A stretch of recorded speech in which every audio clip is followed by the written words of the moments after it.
Halo Tribuners dan pemirsa dimanapun Anda berada. Jumpa lagi di podcast Politik Tribun Jogja, Mata Lokal Memilih. Kali ini kita akan ngobrol-ngobrol seputar perpolitikan lokal, regional maupun nasional. Dan sudah bersama kita ada Mas Agus Sulistiono, Sarjana Ekonomi. Mas Agus, pun kabare Mas? Baik, Mas Oke, Krisna. Mas Agus ini adalah saat ini Ketua Dewan Pengurus Wilayah Partai Kebangkitan Bangsa DPW PKB DIY, dan beliau ini sudah tidak asing lagi buat masyarakat Jogja. Ya, 2 periode di Senayan, kemudian rehat dan sebentar lagi akan bertempur lagi begitu Mas Agus. Salah Mas, dengane Mas. Nggih. Mas Agus, ini saya kira obrolan politik kita ya langsung menukik ya, karena Boleh, Mas. perjuangan akan segera atau sudah dan sedang berlangsung untuk Iya, memperebutkan kursi di Senayan dan juga tentu saja di DIY dan kabupaten-kabupaten betul. untuk Partai Kebangkitan Kebangkitan Bangsa. Bangsa. Nah, dinamika yang dihadapi apa Mas Agus ini untuk para kader dan caleg yang sudah didaftarkan kemarin? Iya, jadi Mas, kita sadar, kita tahu bahwa 2023 ini kan sudah memasuki tahun Iya. politik gitu.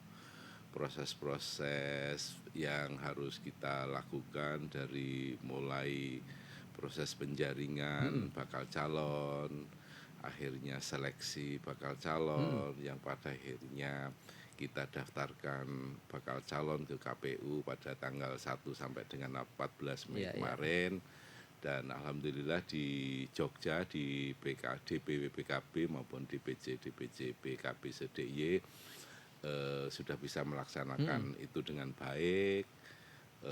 Proses pendaftaran juga sudah berjalan dengan baik, dan aturan-aturan yang sudah ditetapkan oleh KPU kami juga bisa melaksanakan dengan baik Iya. gitu. Dan tentu ini bagian dari tugas kami, tugas saya selaku Ketua DPW PKB DIY untuk mengawal proses-proses itu dengan baik. Terkait dengan dinamika ya, namanya partai politik Iya. pasti ada dinamika, tapi yang pasti kami perlu sampaikan luar biasa responnya terhadap keinginan para kader-kadernya untuk mencalonkan diri sebagai calon legislatif di kabupaten maupun di provinsi. Oke. Eh, survei atau data menunjukkan jumlah pemilih pemula ini tampaknya akan besar ini nanti di Betul.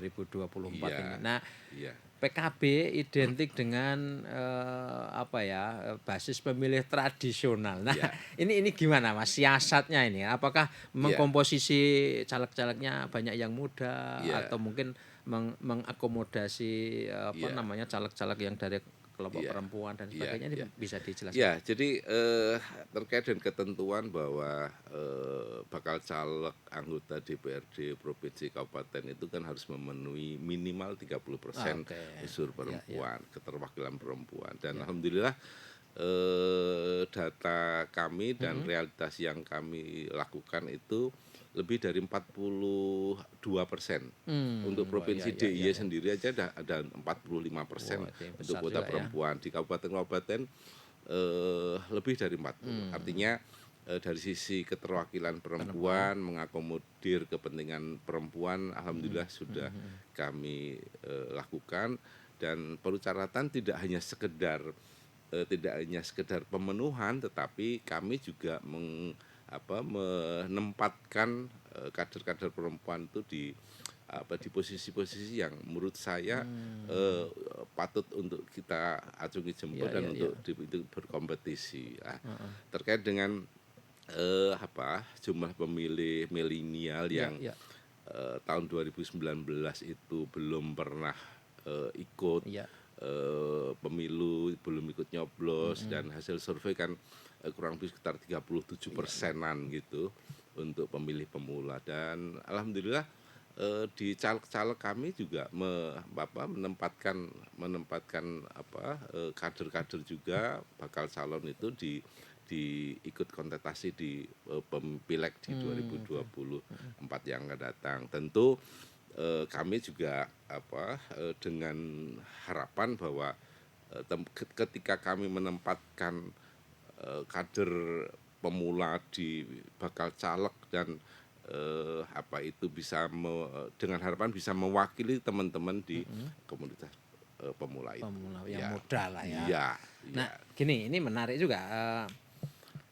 Partai yang identik dengan basis tradisional ya, Ya. Kak Nahdliyin Iya, ini ya. iya, iya. Kemudian mampu untuk menyiapkan kader-kader mudanya maju ini apa ininya, Mas? Apa daya tarik yang kemudian ditawarkan ini? Iya, karena kami sadar bahwa tadi di 2024 ini kan peluang peluang teman-teman muda ini kan cukup besar. Maka salah satu cara kami untuk bagaimana agar teman-teman pemula ini juga tertarik kepada kami, ya kami harus menempatkan keterwakilan anak-anak muda di Oke. dapil-dapil yang ada, terutama di kota. Kota itu juga kami mengakomodir sebanyak-banyaknya teman-teman di bakal calon di kota. Di samping di kabupaten-kabupaten yang lain. Maka ini bagian dari kami mengupayakan agar pemilih pemula ini bisa ikut bersama-sama dengan cara menempatkan kader-kader muda di bakal caleg yang tentu gitu diharapkan mereka itu akan bisa mewakili teman-teman muda itu. Oke, Mas. Kemudian apa namanya terkait dengan kontestasi di DIY lah ya, Ya. sebelum nanti mungkin di nasional ini. Ya. Sejauh ini dalam beberapa periode terakhir pemilihan ini kira-kira identifikasi persoalan yang paling krusial yang Ya. yang dihadapi oleh masyarakat di sini itu apa sih, Mas? Dari Ya. kacamata PKB dan Mas Agus ini tentu Iya, saja. iya. Iya, jadi gini, namanya partai politik itu ketika 5 tahun sekali ada pemilu gitu, pemilu itu memilih wakil rakyat dari masing-masing partai gitu. Nah, partai ini punya wakil di DPRD provinsi kabupaten menjadi kepanjangan tangan dari partai. Iya. Mohon maaf saya tidak menggunakan istilah petugas partai, tetapi Iya, iya. ini kepanjangan Panjangan. tangan dari partai Iya. yang duduk di legislatif. Masyarakat itu sangat sangat memberikan perhatian juga gitu. Memang banyak hal yang diharapkan oleh para wakil masyarakat ini, karena seringkali masyarakat ini kan menuntut tidak hanya per 5 tahun sekali datang ke Iya, masyarakat, betul. tetapi juga ketika para wakil rakyat dari partai politik, khususnya dari Partai Kebangkitan Bangsa ini, ya selama 5 tahun juga ini harus bersama-sama dengan masyarakat, mendengarkan aspirasi, memperjuangkan aspirasi, ya masalah-masalah yang dihadapi oleh masyarakat berbagai macam gitu ya, urusan ekonomi, urusan kesejahteraan sosial dan sebagainya dan sebagainya. Sebenarnya banyak sekali yang dikeluhkan masyarakat, yang diharapkan masyarakat kepada para wakil yang mewakili partai itu yang waktu itu dipilih ketika 5 tahunan. Jadi artinya masyarakat itu juga sangat berharap betul bagaimana agar para wakil ini betul-betul bisa memperhatikan kasarane itu ngaruhke saja sudah senang gitu. Jadi kapan dibutuhkan ya hadir gitu. Iya. Oke, Mas Agus, ini kemudian secara nasional, dalam konteks nasional di Y lah kita ini kan ada perkembangan-perkembangan yang cukup signifikan di bidang terutama infrastruktur dalam perspektif nasional ya, dari Senayan memandang DIY ini menurut Mas Agus apalagi nih yang, karena sekarang bandara sudah ada paling tidak ya, infrastruktur besar, kemudian ini proyek tol juga sedang akan berlangsung. Nah, apa ini? Karena ini akan menjadi agenda, saya kira agenda Mas Agus ini nanti ya. Iya, Mas. Mhm. Apa, kalau pertama gini, Ya, di Jogja ini kan pertumbuhan, apa ya, pertumbuhan penduduk, mhm, perkembangan, pembangunan ini kan luar biasa iya, gitu loh. Eee, kita tahu, kita ingat di tahun 70-an, 80-an dibangunlah ring road gitu ya, iya, ring jalan road, lingkar ya, lingkar. mhm, Waktu itu tahun 90, awal-awal 2000 gitu masih masih lenggang gitu, iya, masih betul betul, masih apa, masih relatif sepi gitu ya. Tapi sekarang ini kan sudah luar biasa. iya Menurut iya, saya pernah pernah diskusi sama teman-teman juga, mestinya gitu sudah ada ring road yang lebih outer ring road oh yang outer ring iya, road, yang berikutnya. Karena apa? Supaya jalur, supaya apa, masyarakat yang dari Solo mau ke luar kota itu tidak melalui ring road yang sekarang ini ada. Ini menurut saya juga perlu dipikir. iya iya, iya Walau iya, memang pemerintah ini kan sekarang sedang membangun juga tol. mhm, Tetapi kita tahu juga bahwa di Jogja ini menjadi tempat tujuan wisata, wisata mhm, gitu, masih banyak tempat wisata yang harus dikunjungi gitu. Maka menurut saya memang, sudah agak terlambat sebetulnya, mmm, sudah beberapa tahun yang lalu harus dipikirkan tidak hanya jalan tol yang nantinya menghubungkan Solo, Jogja, Cilacap dan seterusnya, tetapi di dalam Jogja ini harusnya ada outer ring road yang mmm, agak agak jauh supaya yang tidak, berkepentingan ke dengan dia kota, menggunakan oh, oke, itu. memecah ini ya itu ya, Betul memecah, betul. Jangan tahu kalau di iya. lampu merah sekarang sampai 4 5 kali. Iya betul. Dan ini yang kadang-kadang ketika di hari-hari libur panjang itu buat Betul. masyarakat lokal nih menjadi Jadi ini kan, sumpek gitu betul, kan. malah milih Ma nggak mau kemana-mana. betul, ya ini juga jadi Iya, persoalan gitu menurut saya. oke. Mhm, Kemudian kita akan ngobrolin soal konteks perpolitikan nasional ini karena dalam konteks di iya DIY iya juga iya sih. iya iya. Ya PKB ini kan sudah lama Iya ya runtang-runtung dengan Gerindra ya Pak iya Prabowo dan iya Caimin ini atau iya Gus Muhaimin ini. iya iya iya. Mas Agus bisa anu ya, bisa memberi insight gitu ya. Mhm Kenapa mhm. sih kok yang lain belum runtang-runtung ini sudah sejak lama? Iya. Iya, jadi, apa, nampaknya didasari dengan kebutuhan, kepentingan yang sama, mungkin itu ya. Oke. Latar belakangnya itu dulu. Jadi didasari dengan kepentingan, keinginan yang sama Mhm, gitu, yang pada akhirnya Gerindra sama PKB, Pak Prabowo dengan Gus mhm. Muhaimin berkomunikasi, tentu dibantu dengan teman-teman Iya yang iya iya lain iya. gitu, sekjen dan Mhm. para ketua-ketua yang lain gitu, akhirnya berkomunikasi intens, akhirnya ada kesepahaman yang sama, akhirnya, apa, ya secara formal, membuat MOU, MOU ya. ya ditandatangani. Waktu itu kalau nggak salah di Disentuh Sentul, ya. saya juga hadir waktu Iya itu iya. gitu. PKB di beberapa daerah suruh hadir dan, di Gerindra juga, Mhm mhm. luar biasa waktu itu. Nah, eee, ditindaklanjuti berikutnya ada sekber, kantor Mhm. bersama gitu, itu juga dilakukan dan, tataran berikutnya, ternyata juga gayung bersambut juga di teman-teman di daerah juga komunikasi intens antara Mmm, ketua DPW PKB dengan DPD, Gerindra. Gerindra gitu.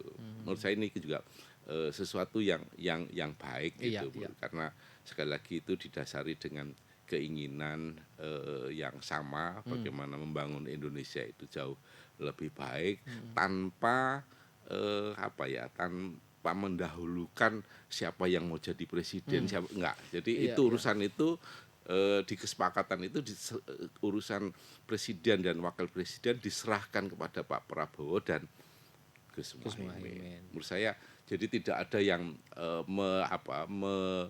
mendahulukan egonya masing-masing, semuanya didasari kebersamaan yang Jadi sama. ya pokoknya kerjasama, Iya. enggak terus kemudian Gerindra pokoknya Oh enggak ada istilahnya pokoknya, enggak ada Pokoknya istilah enggak ada. pokoknya. Kalau toh Luar nanti biasa dalam ya. perjalanannya gitu ternyata juga oh ya yang cocok ini Pak Prabowo itu presiden, Iya, iya. wakilnya Gus Muhaimin itu urusan nanti ya. perjalanan berikutnya gitu. Jadi chemistry-nya Iya, yang penting itu kerjasama awal yang ya. didasari dengan keinginan yang sama. baik. Nah, tapi ini agak agak agak sedikit menukik ini karena Iya. saya melihat ada bukan gap ya, tetapi di satu sisi secara kultural itu ada nada-nada yang di organisasi lah Iya, ya iya, dari iya, iya. NU begitu Iya. lebih cenderung ke Ganjar gitu ya. Sementara secara struktural politik yang basisnya sama iya. ini ke Pak Prabowo ini gimana? Mas Agus ya? Ya namanya politik pasti ada dinamikanya Oke, iya. gitu. Kita maknai bahwa itu bagian dari sebuah dinamika yang paling penting kan tidak sampai gontok-gontokan gitu. Oh, iya, Kalau hanya urusan nanti yang pada akhirnya juga urusan di bilik kan. Iya, iya betul. Gitu ya. Yang jelas kami selalu diberikan arahan oleh ketua umum ya apa yang menjadi garis instruksi DPP PKB ya kami sebagai pengurus ketua DPW dan seluruh jajaran pengurus yang mengikuti apa yang ada. Oke. Kalau tak ada dinamika yang di luar yang katakanlah agak miring-miring ya pokoknya biarin aja. Yang penting kita konsisten dengan apa yang menjadi arahan Garis kebijakan iya, partai gitu ya. nggak mungkin kami akan belak-belok kan begitu. Gitu. Oke, kemudian soal dampak elektoral ini, Ya. apakah memang ada pertimbangan atau perhitungan bahwa dengan runtang-runtung Gerindra Pak Prabowo ini kemudian berharap nanti ada efek elektoral atau efek ekor jas Oh yang iya, tadi kerjasama iya, ini. iya pasti Mas karena dua partai ini seandainya sudah cukup untuk Iya, mengusung pasangan Pasangan capres cawapres ya. cawapres sudah cukup Mas. Tetapi saya melihat gitu Pak Gus Muhaimin juga selalu berkomunikasi dengan partai-partai yang lain gitu. iya. Baik itu Golkar dengan PAN dengan yang lain berupaya untuk bagaimana bisa bersama-sama lah. Terkait dengan apa yang disampaikan Mas Krisna terkait dengan faktor efek ekor jas pasti itu pasti saya bilang gitu karena di beberapa kali kami mendapatkan arahan dari DPP yang juga didampingi oleh lembaga-lembaga survei yang mendampingi itu menyampaikan itu luar biasa efek ekor jas ketika nanti gitu pasangan capres cawapres juga ada keterkaitan katakanlah Gus Muhaimin jadi cawapresnya Pak Prabowo pasti akan membawa efek elektoral kepada partai yang kita mengusung. Oke. Nah, sekarang bicara soal sosok Pak Prabowo ya karena bagaimanapun secara raihan suara kan cukup besar ya. Apa survei terakhir nih meskipun ini masih survei namanya ya, bukan hasil pemilihan ya. Gerindra ada di posisi kedua, kemudian disusul Golkar. Jadi Demokrat yang ketiga, kemudian baru Golkar dan kemudian PKB. Menurut Mas Agus ini sosok Pak Prabowo sebagai kandidat yang sangat kuat ya. Ini gimana sih dalam konteks sekarang? Karena usianya ndak muda lagi ini. Kan orang akan bertanya ini kok kayak Amerika ini ya. Kita milih di sana milih Joe Biden yang sudah 70 tahun lebih. Nah, ini gimana? Pertama nggak ada larangan. Iya, oke. Sah, boleh. Boleh itu kan. Itu harus diketahui. Nggak ada larangan, nggak ada batasan mau 3 kali nggak boleh, nggak ada larangan itu. Yang berikutnya tentu Pak Prabowo bahkan mohon maaf saya Pak Muhaimin Iskandar juga sudah beberapa kali menyampaikan calon presiden Pak Prabowo ini layak didukung kan begitulah. menurut saya apa kalau kita kalau melihat sosok Pak Prabowo ini kan latar belakangnya lengkap gitu. Iya, iya. Dia berangkat dari militer, berikutnya juga ketua pembina HKTI. partai, Oh ya. gitu. Terus sekarang juga di birokrasi di Menhan gitu. Menurut saya lengkap. Jadi eh, bagi kami gitu, bagi saya melihat nggak ada apa, nggak ada celah untuk mundur ya. Celahnya pokoknya tetap maju, tetap kita dukung, kita dorong untuk bagaimana Pak Prabowo. Menurut saya apa ya masih sangat relevan dan punya kans cukup cukup besar Pak Prabowo bisa memimpin negeri ini. Oke, terus ya, ini kan kita akan melihat performa Pak Prabowo sebagai ya, Menteri Pertahanan dalam Iya, waktu ya, hampir 5 tahun terakhir ini. iya. Gimana menurut Mas Agus ini? Memang oke-oke atau Iya, senyatanya kan juga fine-fine saja bahasanya, iya, bahasa oke. kerennya gitu Iya, kan, iya. fine-fine aja, tidak ada masalah, berjalan dengan baik dan apa sangat loyal terhadap pemimpinnya gitu Pak Prabowo. Walau kemarin apa persaingan di Pilpres, tapi ketika beliau diberikan tugas oleh Pak Jokowi menjadi Menhan, mereka juga konsisten tetap menjalankan apa yang menjadi perintah Pak Jokowi. Artinya kalau saya melihat ya negarawan juga. Ya. Ya, Oke ya, jadi apa namanya orang banyak juga melihat sisi itu ya Pak iya, Prabowo ini begitu jadi menteri kok ya fine fine aja iya, gitu. Cuma masalahnya yang ditinggalkan ini adalah eh, apa kompetisi atau kampanye yang sangat keras di 2019. Nah ini dalam perspektif PKB bagaimana ini kan isu-isu soal politik identitas, iya, kampanye-kampanye yang sangat keras iya, yang menyerang itu. Nanti iya. mungkin Mas Agus bisa memberi pesan dan harapan untuk masyarakat ini. Ya, ya, ya. Ya, jadi menurut saya pengalaman pilkada di DKI Iya. itu menurut saya sesuatu hal yang harus kita tinggalkan hal-hal yang sifatnya memecah belah karena bagaimanapun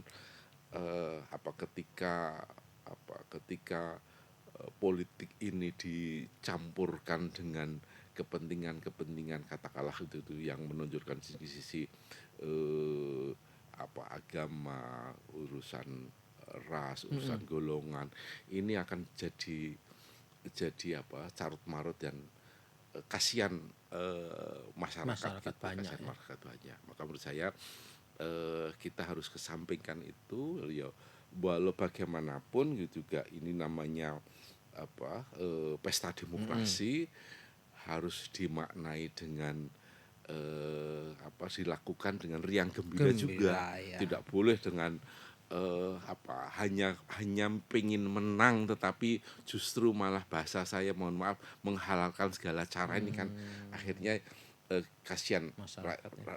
masyarakat kita itu. Jadi politik berkontestasi dalam apapun gitu, ada pileg, ada pilpres, ada pilkada, ada pilgub dan seterusnya itu harus harus sama-sama harus sama-sama memaknai bahwa ini bagian dari kontestasi, bagian dari demokrasi, Demokrasi, ya. tetapi juga harus dilaksanakan dengan riang gembira, dengan sukacita, dengan senang hati gitu.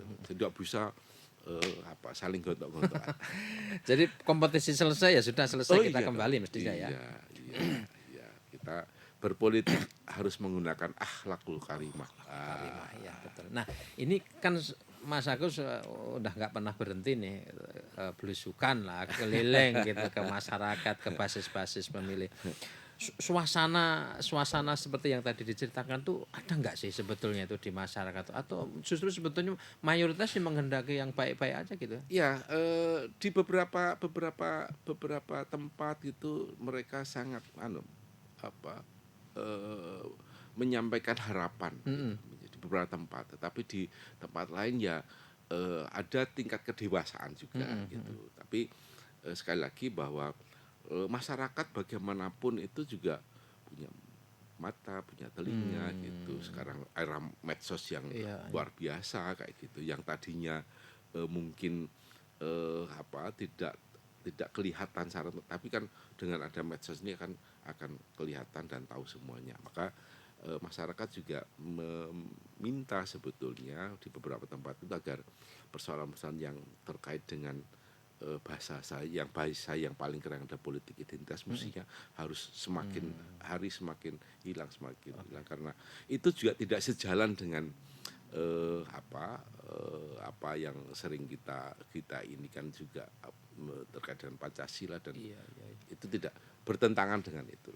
Artinya ya kita optimis ya kontestasi di 2024 ini mungkin dalam tanda kutip ya akan ada, tetapi tidak akan sekeras tahun-tahun sebelumnya.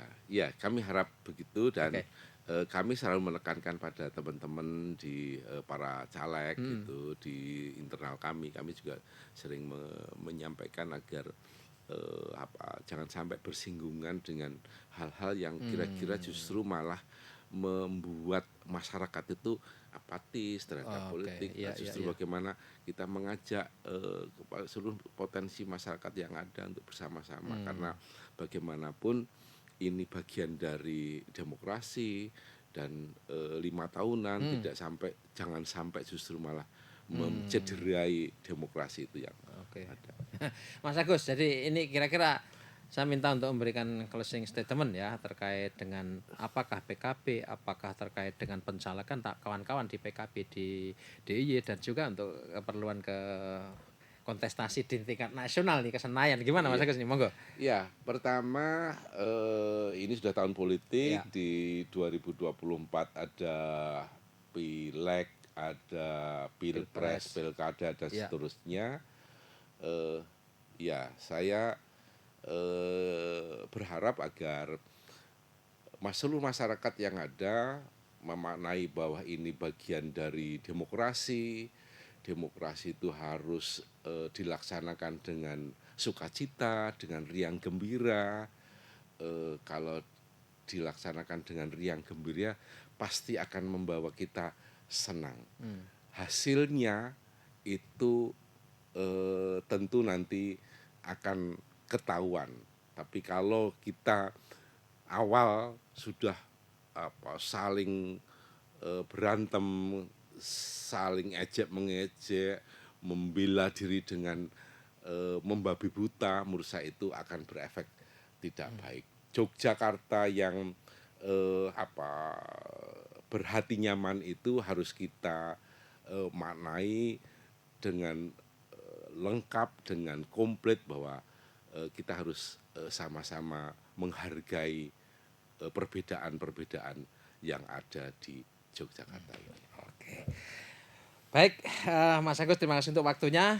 Tribuners dan pemirsa dimanapun Anda berada, demikian bincang-bincang politik, obrolan politik kita, podcast kita, Mata Lokal Memilih bersama Tribun Jogja dan Mas Agus Sulistiono, Ketua DPW PKB Daerah Istimewa Yogyakarta. Jadikan pemilu kita riang gembira dan tetap jaga Jogja berhati nyaman. Terima kasih, sampai jumpa di podcast berikutnya.